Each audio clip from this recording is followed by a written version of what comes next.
시청자 여러분 반갑습니다. 6월 18일 금요일 손상대 TV2 틈새 방송을 시작하겠습니다. 국민들의 분노가 곳곳에서 폭발하고 있음이 느껴지고 있습니다. 아스팔트로 나서 문재인 퇴진을 외치는 국민들과 온라인상에서 다양한 글로 싸우는 사람들까지 국민적 한가가 부쩍 많이 눈에 띄기 시작했습니다. 그런데도 문재인과 청와대, 민주당과 국민의힘은 국민들의 민심과는 정반대로만 가고 있습니다. 지금 이 나라꼴은 니는 니대로 나는 나대로 딱 그 모양새입니다. 니는 니대로 나는 나대로. 이제는 누구든지 분노하는 민심에 불만 붙이면 거대한 민심의 폭발은 누구도 막을 수 없을 것 같습니다. 그래서 오늘은 민심과 좀 결부된 이런 이야기들을 소개할까 합니다. 첫 번째는 쌍욕을 부르는 무능한 문정부라는 김태산님의 글을 소개합니다. 뉴스를 보니 오스트리아를 방문한 문재인은 기자들 앞에서 북한이 동의한다면 북한의 백신 공급 협력을 적극 추진하겠다고 잘난 척을 했다. 결국 문재인은 G7 회의에 참석한 것을 과시하며 우쭐하여 정은이가 제일 싫어하고 아파하는 상처를 다시 건드렸다. 한국이 정말로 북한과 정상적인 교류를 원한다면 정은이가 제일 싫어하는 것이 무엇인가 하는 것점은 알고 접근을 해야 된다. 첫 번째, 독재자는 자존심이 강하고 예민한 만큼 북한은 후진국이고 못사는 나라이니까 우리가 도와준다는 인식을 주면 제일 싫어한다. 남북 체제 경쟁에서의 실패를 인정하기 싫기 때문이다. 둘째, 지원을 줄 때도 세상에 공개하면 아무리 필요한 것이라도 절대 받지 않는다. 사냥꾼처럼 조용히 접근해야 한다. 그 이유는 독재자의 체면이 쪽팔리기 때문이다. 셋째, 북한 국민들을 대상으로 하는 지원은 받지 않으며 받아도 숨긴다. 이유는 노동당이 못한 것을 한국이 살려주었다는 진실과 국민들의 사상적 변화가 두렵기 때문이다. 넷째, 독재자는 현물보다 캐시, 즉 현금만을 받으려 한다. 물자 지원은 소문만 요란하고 나누어 먹어야 하지만 돈은 조용히 받아 필요한 것에 쓸 수 있기 때문이다. 그렇게 만든 것이 행복이다. 다섯째, 정은이는 절대로 그 어떤 남북 경제협력 제안도 받지 않는다. 이유는 오직 노동당의 사상으로 돌아가는 북한의 한국의 발전된 문물이 쓸어들어 국민들의 사상인식을 변화시킬 것이 두렵기 때문이다. 여섯째, 처음부터 남북 간의 지위가 동등하게 할 말은 하면서 그것도 지원을 달라고 할 때만 주어야 한다. 절대 먼저 주겠다고 하면 안 된다. 공산주의자들은 은혜를 왼수로 갚거나 토사쿠 팽기 생존 방식이다. 이런 독재자의 심리를 모르고 문정부가 떠드는 남북경협과 대북지원은 지원을 주는 자가 오히려 비굴하게 구걸하는 역적행위다. 그래서 나라 자산 다 넘겨주고도 대접은 그냥 소대가리요 턱덩머저리요 하면서 욕만 처먹고 빌빌거린다. 문정부의 외교는 뭐 주고 빰 맞는 저질 외교, 비굴한 구걸 외교가 전문이다. 이번에도 문이 국제사회에 대고 떠들었으니 머지않아 또 쌍욕과 저주가 청와대와 5천만 국민의 머리 위에 쏟아질 것 같다. 이런 개망신을 계속 당하면서도 문재인을 지지하는 종북들과 문정부를 탄핵하자는 말 한마디 못하는 야당이 망국의 원흉이다. 상당히 우리 김태사님의 글은 내가 뭐 수도 없이 소개하고 수도 없이 읽어보지만 상당히 직설적이고 듣는 사람은 아마 멈칫멈칫 할 겁니다. 아주 요거도 아주 멋진 말이 있어요. 이런 개망신을 계속 당하면서도 문재인을 지지하는 종북들과 문정부를 탄핵하자는 말 한마디 못하는 야당이 망국의 원흉이다. 맞습니다. 자, 아시는 분은 아시고 잘 모르신 분들은 아직 잘 모르시겠네요. 김태산님은 전 체코 주재 북한무역 대표부를 지낸 기업인으로 탈북자 중에서는 상당히 바른 말을 하는 사람 중에 한 사람입니다. 보시다시피 북한에 대해서는 뭐 북한에 살다 왔고 무역 대표부를 해서 잘하겠죠. 저는 차라리 이분을 이인영이를 빼내고 이분을 통일부 장관시키면 북한이 쩔쩔맬 것 같다는 생각이 듭니다. 통일부 장관 이인영이는 눈만 뜨면 북한에 퍼줄 생각만 하고 있는데 이분은 그런 식으로 퍼져서는 안 된다는 거 아닙니까? 에? 독재자의 심리를 알아야 된다는 겁니다. 문재인 정권처럼 남북 협력과 대북 지원 이걸 그냥 퍼주듯이 하게 되면 나중에는 비굴하게 구결하는 역적행위를 하게 된다는 거 이거 아셔야 됩니다. 절대 먼저 주겠다고 하면 안 된다고 하잖아요. 그것도 소문내면 안 되고 비밀리에 슉 이래야 된다는데 그걸 모르고 그냥 뭐 떠벌려서 전 세계 우리가 잘 퍼주고 있다 이런 꼬라지 하니까 김정은이가 열받아 김여정이 열받아가 남북 연락사무소 폭파시켜버리는 거야. 뭘 알고 대북 정책을 해야지. 이인영 내려오고 우리 김태산님이 통일부 장관으로 한번 갔으면 좋겠다는 생각을 해봤습니다. 두 번째는 이준석 대표의 폐륜적 망언이라는 민생민주국민전선 최대집 대표님의 글입니다. 이준석 대표가 17일 보도된 조선일보의 인터뷰에서 박근혜 전 대통령 관련 폐륜적 망언을 하였다. 이 인터뷰에는 윤석열 전 총장의 입당 문제 등 여러가지 질문에 대한 비교적 장문의 답변들이 나와 있지만 박근혜 전 대통령에 대한 것을 제외하고는 딱히 주목할 만한 언급할 만한 것은 없다. 이준석 대표는 박근혜 전 대통령에 대해 내가 당대표가 된 걸 감옥에서 보며 위안이 됐길 바란다고 말했다.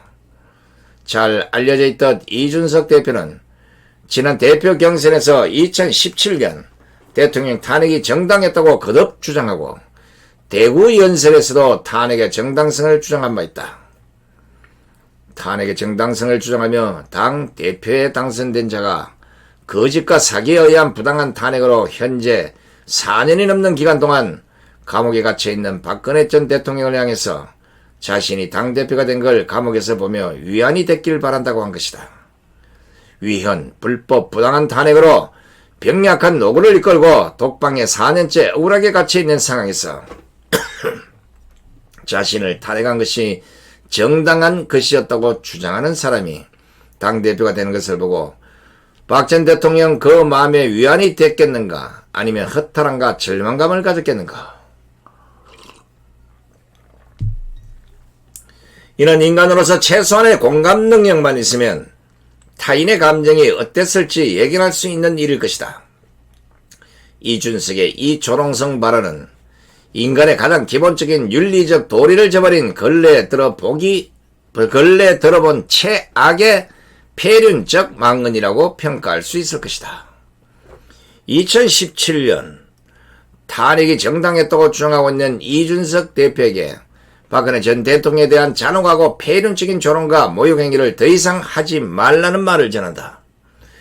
이준석 대표는 탄핵과 문재인식 정치 보복극의 주범인 윤석열 전 총장에게 조속한 입당을 권유하고 탄핵의 결과물인 19대 대통령 문재인의 극찬을 받았으며 정무수석 이철이와 극진한 인사를 주고받으며 청와대 정무수석을 제1야당 당 대변인 선발 심사위원으로 위촉한 우리 정치사에 전례 없는 총국을 벌였으며 탄핵 정당한 세력의 주체로서 역할은 너무나 충분히 하고 있지 않은가.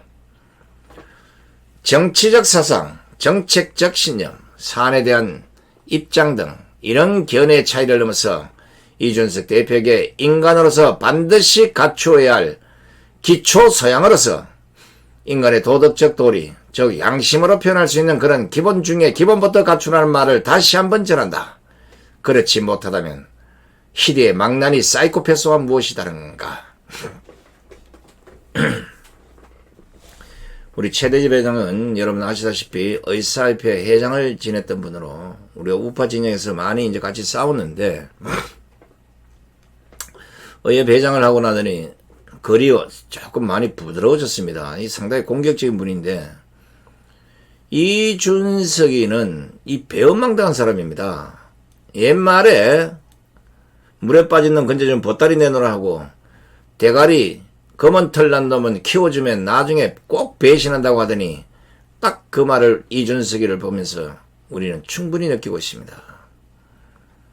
아무리 젊다고 해서 주댕아리 나온 대로 막 씹을 것이 아니라 적어도 내가 이런 말을 함으로써 누군가는 상처를 받고 있다는 이 사실을 알아야 지도자가 될 수 있는 능력을 갖추게 되는 겁니다. 바로 저희들 방수수차에 했던 공감 능력. 이게 없는 지도자는, 이거 없는 정치자인 우리 국민하고는 전 별개의 사람이라고 봐야 되는 것입니다.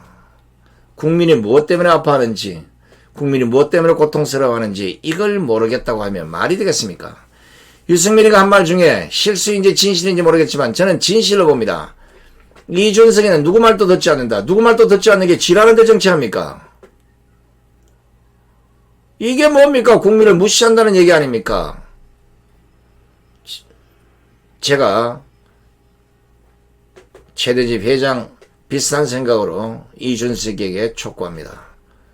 망과 망발에 대해서 반드시 국민께 사과하시고 박근혜 대통령에 사과하시기 바랍니다. 너 같은 사람들을 보려고 박근혜 대통령이 정치에 입문시킨 게 아니라 인간 좀 되라고 입문시켜놨더니 인간이 안 되고 유승민이나 하태경 쫓아다니면서 아주 더러운 것만 배운 정치 됐습니다. 최대집 회장이 말하듯이 만약에 인간의 도덕적 도리나 양심으로 표현할 수 있는 그런 기본 중의 기본부터 갖추지 않는다면 희대의 막내나 사이코패스와 무엇이 다른 거라고 질문했는데 곰곰이 한번 생각해 보시기 바랍니다. 세 번째는 지난 4년간 박근혜 대통령이 죄가 있다는 증거를 하나도 얻지 못했다는 이 의원님의 글입니다. 박근혜 대통령이 탄핵되었을 때 페북에 슬픈 일이라고 썼다. 그만한 죄가 있는지 없는지 나는 몰랐고 여하튼 한국 사회 비극이라고만 생각했다. 지금은 그 시비에 대해 말할 수 있게 된 지 오래인 것 같아. 지난 4년간 박 대통령이 죄가 있다는 증거를 하나도 얻지 못했다. 그녀의 유죄를 내가 설득받은 바가 없다. 내가 그나마 잘 아는 분야, 위안부나 전시 노동자 문제에 대해서 박 정부는 잘 대처했다. 탄핵 직전 박 대통령을 둘러싼 온갖 추문도 사실로 입증된 것은 없다. 야권에서는 박근혜 대통령 탄핵권을 건너뛰자는 입장이 대세다. 당면한 대선에서의 승리를 위해서란다. 나는 반대다. 거짓으로 정권을 잡겠다는 계획이기 때문이다. 그런데 정권을 잡으면 탄핵에 옳은 것이었다는 자신들의 주장을 어떻게 뒤집을 건가? 대한민국 유일무이 최대 사건에 대해 두 얼굴의 가면을 쓰겠다고 하는 것 아닌가? 이번 선거에서 설령 지더라도 진실을 말하는 정당과 후보를 단 하나라도 남기는 것이 조금 더 멀리 본 역사의 승리일 것이다. 탄핵을 묻고 넘어가자는 주장은 이해하기 어렵다. 당장 선거운동부터 국민 여러분 다 같이 거짓말합시다 운동이 되기 때문이다. 나부터 거짓 못하겠다. 우리 이 의원님의 글 공감을 하면서 박근혜 대통령에 대한 이거 불법 탄핵 제가 수도 없이 말씀했습니다.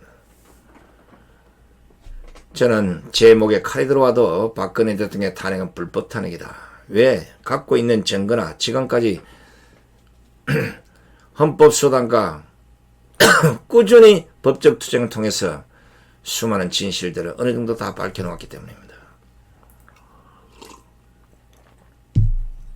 만약에 유승민이나 저 이준석이나 하태경이나 이런 인간들이 야당에 그대로 남아있다면 이영훈의 박근혜 대통령의 이 불법 탄핵에 대한 진실을 밝히기는 어렵다는 생각이 듭니다. 따라서 탄핵 62적은 물론이고 이런 자들을 정치권에서 걷어내므로써 우리는 분명히 불법 탄핵의 진실을 알게 될 것입니다.